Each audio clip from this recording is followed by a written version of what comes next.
This is a method which is not taught in the Abhidharma so on, but it is more linked with meditation which are taught in the Tantras, where one visualizes the three central channels, also while doing the same breathing, but then also visualizes the pranas, that means the subtle energies that flows through these channels, and that way kind of the purifying those channels, opening those channels, and then at the same time also making the concentration or the observation of one's breathing together with visualization of the channels and the subtle energies.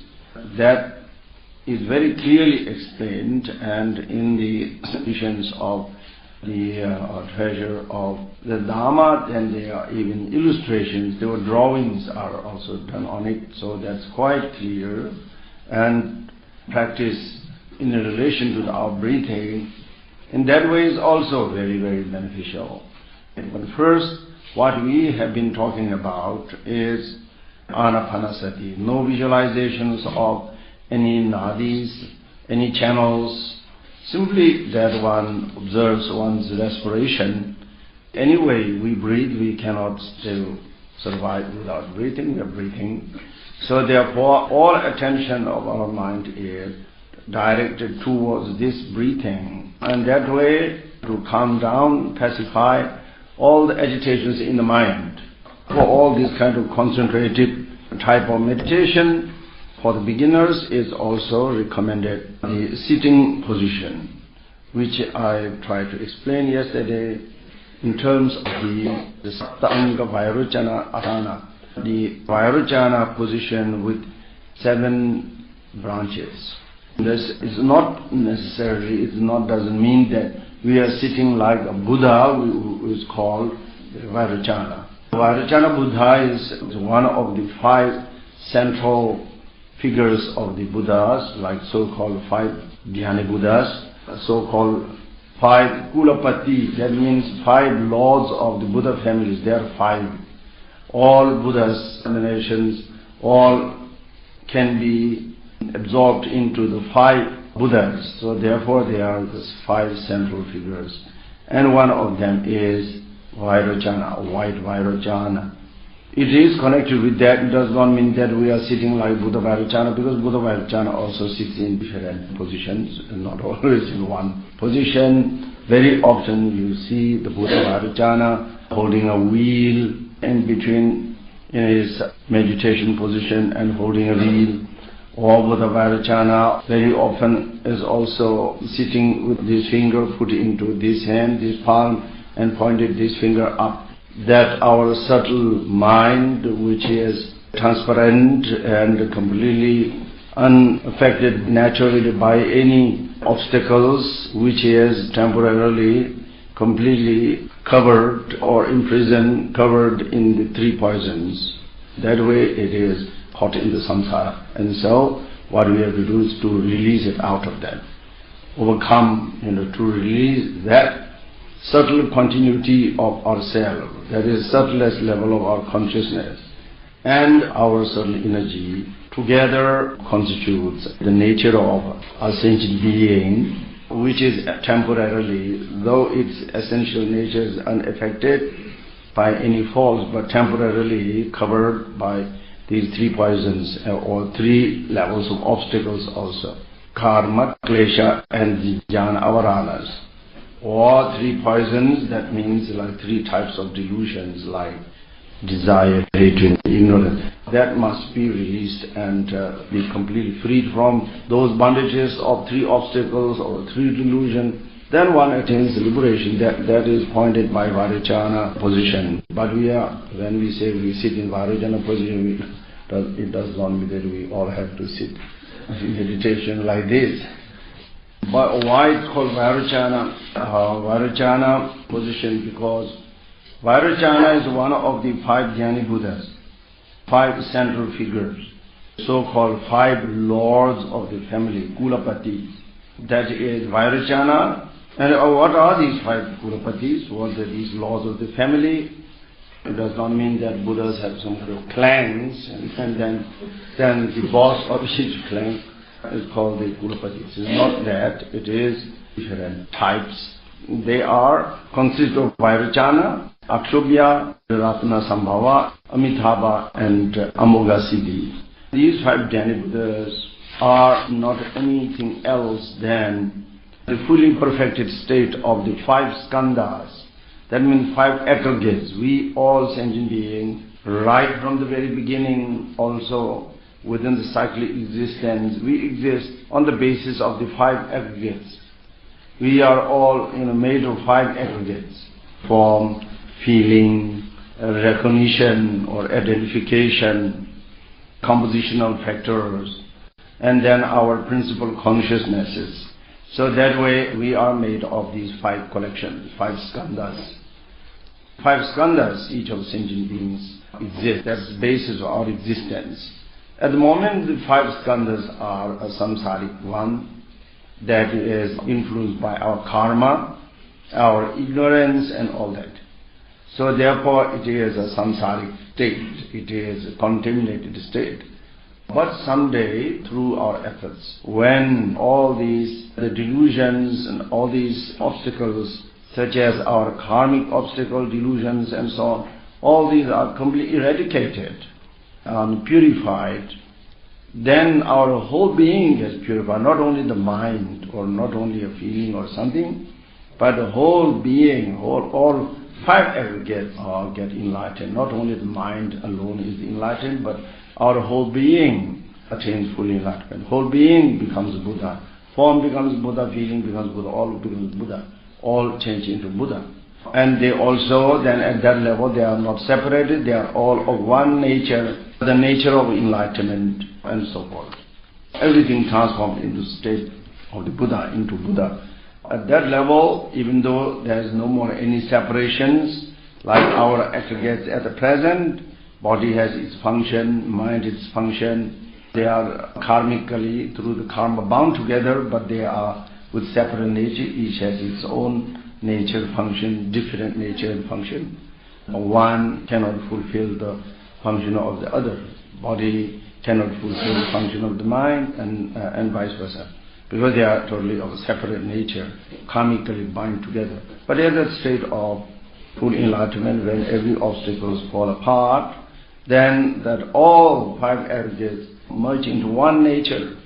They all become one at the same time, many, at the same time 5, at the same time even more, or the 5 into 3, 3 into 1, or extended 1 into 3, 3 into 5, 5 into hundreds and thousands and hundreds and thousands. That way the emanations of Buddha are infinite, and the mandala of the Buddha is also infinite. But principally, we always speak about mandala of the Buddhas. That means like the assembly of Buddhas are all comprised in 5 Dhyani Buddhas. So therefore each mandala consists 5 Dhyani Buddhas, one in the center and one in each 4 directions. So that constitutes a mandala, which is always composed of the 5 Dhyani Buddhas, like we are composed of at the moment with our 5 aggregates. Our 5 aggregates can be also summarized into 3, body, speech and mind, and that can be also summarized into 1. Ultimately, it is only the subtle mind and the union of subtle mind and energy. Finally, that is our actual essential body. Mind is dead, but if we extend, then we have body, speech, mind, then 5 Dhyani Buddhas, and then 6 sources, and then again 6 sources, 6 consciousnesses, 6 objects of the consciousnesses. We can classify into many, 1 into 3, 3 into 5, 5 into 12, and altogether 18 elements, etc. That each being consists of all those different parts. But at the moment we have these, but these are all deluded. These are contaminated by being influenced by our karma and ignorance. That's why our samsaric mandala is. We are living in the samsaric mandala. Mandala doesn't mean always something in circle, doesn't have to be circle. Our body is not in circle, but still it's a perfect, complete mandala. Mandala of all delusions and karmas and all kind of things what we find in our body. There are these 5 Dhyani Buddhas which are fully transformed state of our own being, of the nature of the sentient beings. At the state of enlightenment, our body transformed into Vairochana, our feeling into Ratnasambava, our identification into Amithaba, our compositional factor into Amogasiddi, and then our consciousness into Aksobia. One becomes a total embodiment of all 5 Dhyani Buddhas. These explanations are more precisely taught in the Tantras more than anywhere else, in very detailed explanation, always corresponding to in particular part of ourselves, our body, speech, mind, feeling, all those 5 aggregates, plus our 5 elements such as earth, water, etc., and every component of ourselves, including flesh, bone, and all the different kinds of fluids, including what also all those substances that contained in the body, which are part of ourselves, corresponding to all those, there is also the state of enlightenment, there is also the Buddhas. There's equivalent or the transformed state of every component of ourselves, in very precise detail. So therefore, the higher the also the teaching of Tantra reaches, more complexity also it becomes. In the higher Tantra, like Yoga Anuttara Tantra, then we again classify those things also in the state of the masculine and feminines and so on. So that way there are the 5 Dhyani Buddhas with their consorts and so on. These are no other than the 5 elements which then transform into the 5 consorts of the 5 Dhyani Buddhas and so on. In the same way, our 8 sense organs and faculties also transforming into 5, also into 8 Buddhas, such as Avalokiteshvara, Manjushri and all. That also classifying together with the consorts, the numbers of the deities always increases.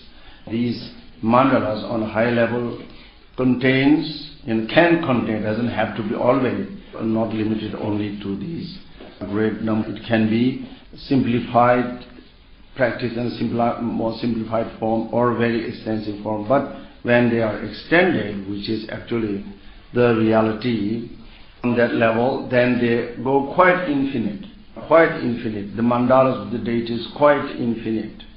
The Buddha's emanations are infinite, actually infinite. They are countless and infinite, so variegated, which makes it also possible for Buddhas to fulfill the needs of all sentient beings who are variegated, totally variegated, so many potentialities. So accordingly, the Buddha's emanations, forms are also so variegated, so they are infinite in their nature. At the same time, they are unique and one in essential nature. So Buddhas are therefore so variegated and so numerous and so infinite. At the same time, they are completely one, with no duality of whatsoever in their nature. So therefore, all Buddha's forms can be all included into one Buddha, that is Vajradhara.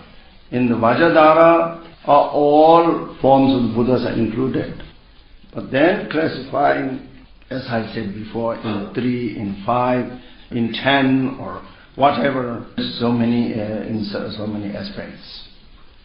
On the physical level, Buddhas can be classified into all these different forms on the physical level, and also on the mental level, same. We have in our mind is not just one thing, but we have lots of different states of the mind. We have our 5 or 6 root delusions, 20 secondary delusions, and still many other factors, neutral, positive, negative. We are composed, our mind is full of such kind of things. In the same way, in the state of full enlightenment, there is also, again, in this mental level, and also in the state of enlightenment, they all though being one nature, can also be classified into so many. So therefore, on the physical level they can be classified, on the mental level they are classified. For example, Avalokiteshvara on the physical level is the organ of the tongue.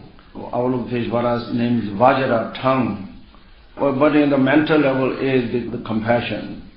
The compassion of Buddhas is Avalokiteshvara. In the same way, the Vajra, tongue, enlightened tongue, this faculty is Avalokiteshvara. In the same way, Vajapani is like Manjushri has its physical aspect as the heart organ, but in the mental level is the wisdom, etc. In each of these different Buddhas, for example, Tara is on the physical level, the subtle energy, especially the energy or so-called air energy, wind energy. On the mental level, it is activity of all Buddhas. It also is the transcendental activity, subtle energy of the ultimate, the wisdom which understands the ultimate truth, the realization of emptiness, prajna paramita. On the mental levels, both on physical and mental level, different qualities that a sentient being may possess. When they attain the state of enlightenment, they all transformed into the Buddha. Then we can, in Tantra, in Sutra, these are not referred to as with the names as the deities and so on. But in Tantra, then all these things are also referred to as the deities, as meditational deities, that an individual can visualize, can establish a link, and can see, can listen to, can see, can hear, can touch, can imagine, can worship, can communicate, and finally also can unite with. All these possibilities are taught through the skillful means of the Tantra. In Tantra, then all these becomes, it is the same qualities of the Buddha which are mentioned in small vehicle, in the paramita vehicle. One speaks about all those Buddha qualities. However, they are not given that kind of aspect in which one can approach as a deity, as an enlightened being. This is very clear in the Tantra, which is then also a very skillful means of guiding the sentient beings. Many things that can be explained. To extend that will go quite infinitely into some other domain. Why we come to this point at all is Vairochana position. So Vairochana position is called Vairochana because of such reasons. This is also part of my plan that maybe at the end of this course, since it has been quite some time that no any kind of initiations were given, this has been for some time. So I thought of, because there are some reasons, special reasons, for those who are already, that means who have taken refuge and so on, who has already matured once the mind in the practice of Dharma, but one can also take refuge at the same time. But who is actually ready for such practices to give, and as it has also, there are always some requests for initiations of this and that. And I thought of giving at the end of this an initiation of Vairochana. This would be very auspicious.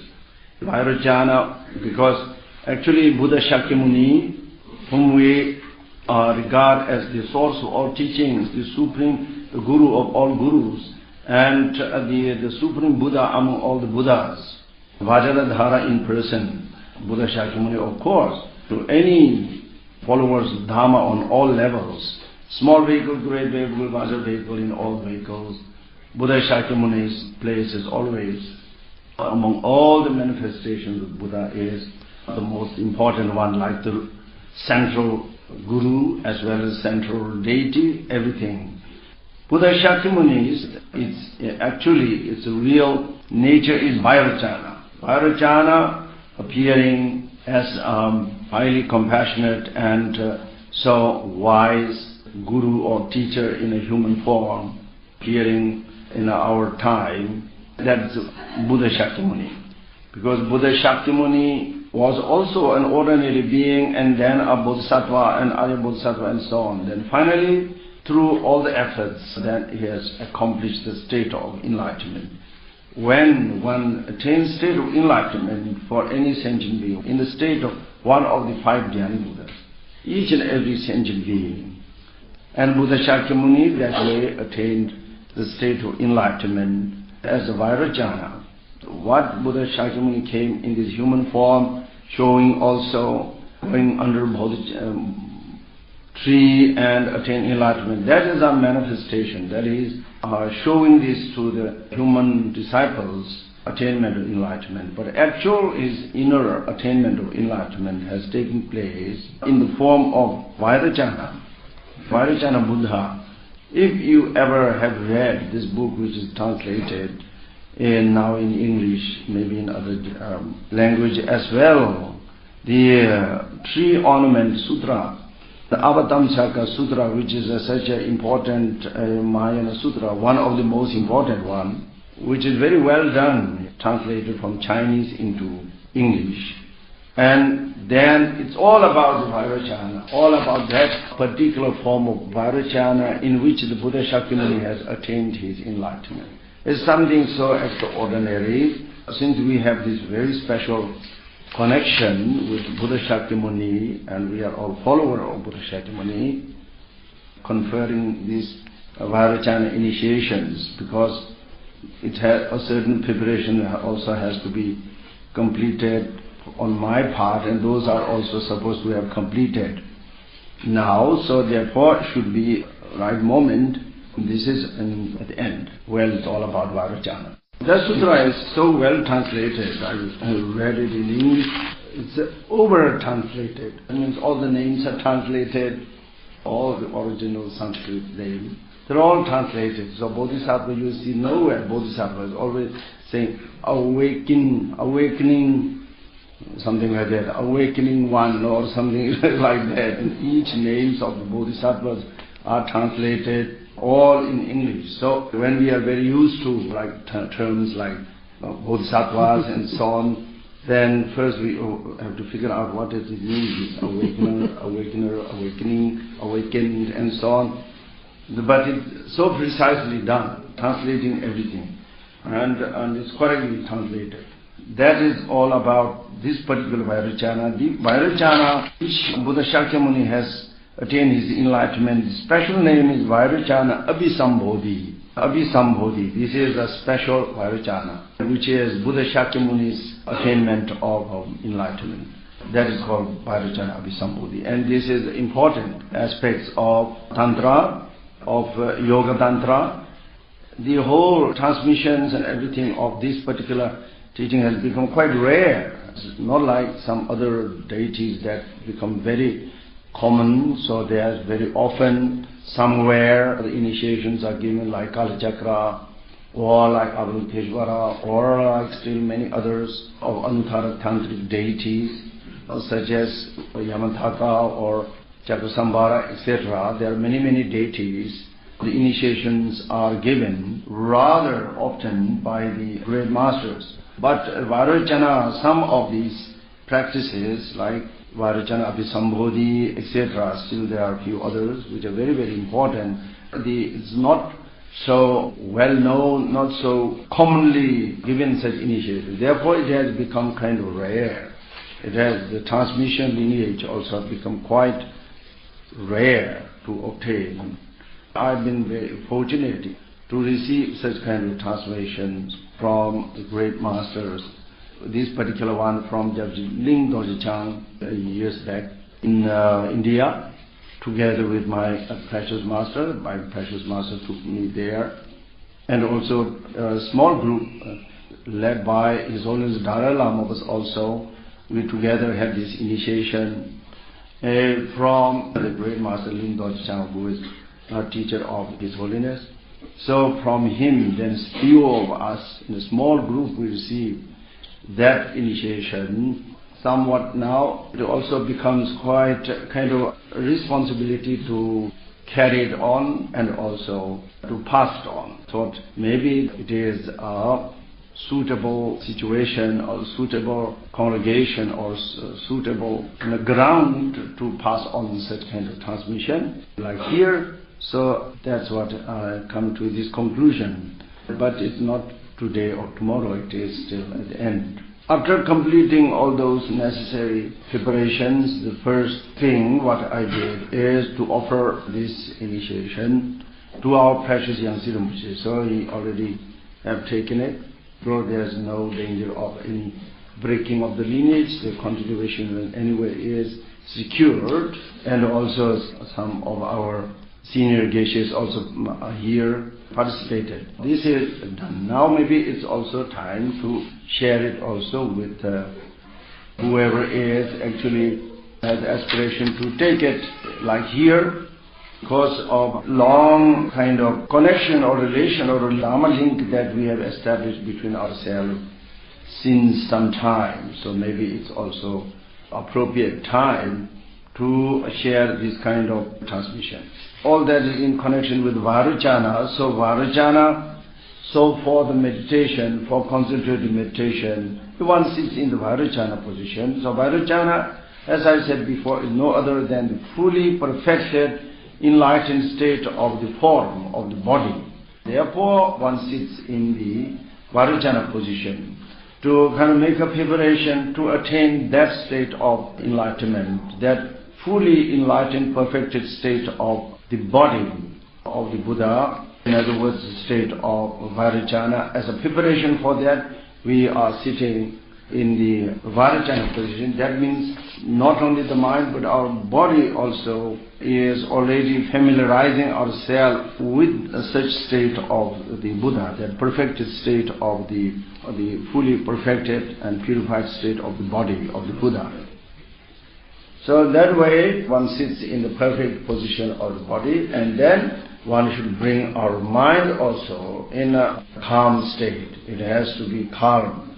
So the first thing what one has to do, having sat in such a position, first thing is, as the masters have always said, the meditation begins with observation of the state of one's mind. So therefore, one observes one's state of mind at this very moment. What state is one's own mind? That way one has to pay attention, withdrawing our mind from many other involvements. Through withdrawing from those various objects, we just look in the state of our own mind, in what kind of state one finds one's own mind. In a peaceful state, agitated state, nervous state, in a state of anxiety, in a state of happiness or sadness, or in a state of desire or dislike whatsoever.